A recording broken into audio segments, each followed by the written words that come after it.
Broccoli, আলু, গাজৰ, বিলাহী,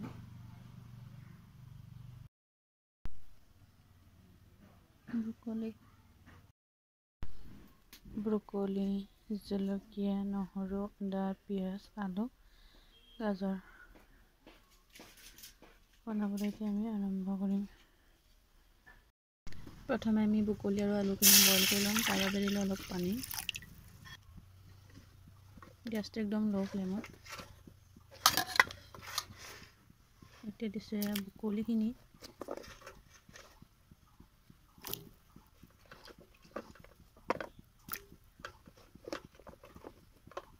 দেন আলু,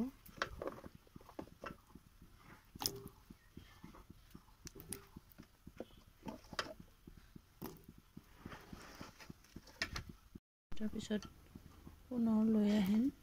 সেয়া দিছোঁ। ইয়াত কোনো ধৰণৰ নিমখ মছলা একো দিয়া নাই।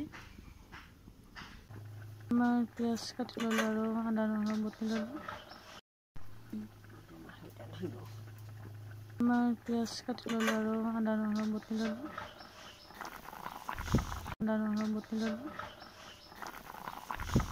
পাঁচমিনিট পিছত ব্ৰকলি উতলি আছে। গেছৰ ফ্লেমটো মিডিয়াম ল'ত আছে, কিন্তু এইটো উতলি আছে বুক-বুককৈ। এতিয়া আমাৰ বইল আলু, গাজৰ আৰু ব্ৰকলি এইখিনি এতিয়া ভাজিম, ঠাণ্ডা হ'বলৈ দিম। তো এইখিনি ইয়াৰ আলুটো অকণমান মিহি কৰি ল'ম, য'তে আমি সহজে এইটো 2 টেবুল স্পুন এটা তেল, এটা সৰিয়হৰ তেল। এতিয়া কেৰাহীখন গৰম হৈ পিঁয়াজ দিছোঁ।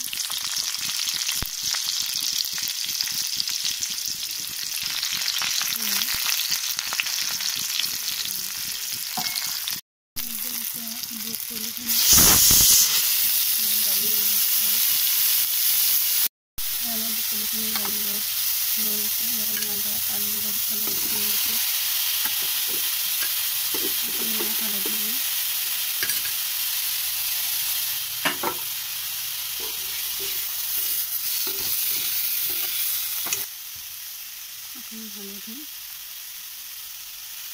হালধি, নিমখ ভালদৰে লৰাই ল'ম।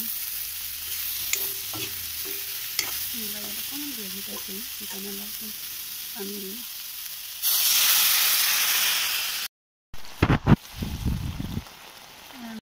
ব্ৰকলি চব্জি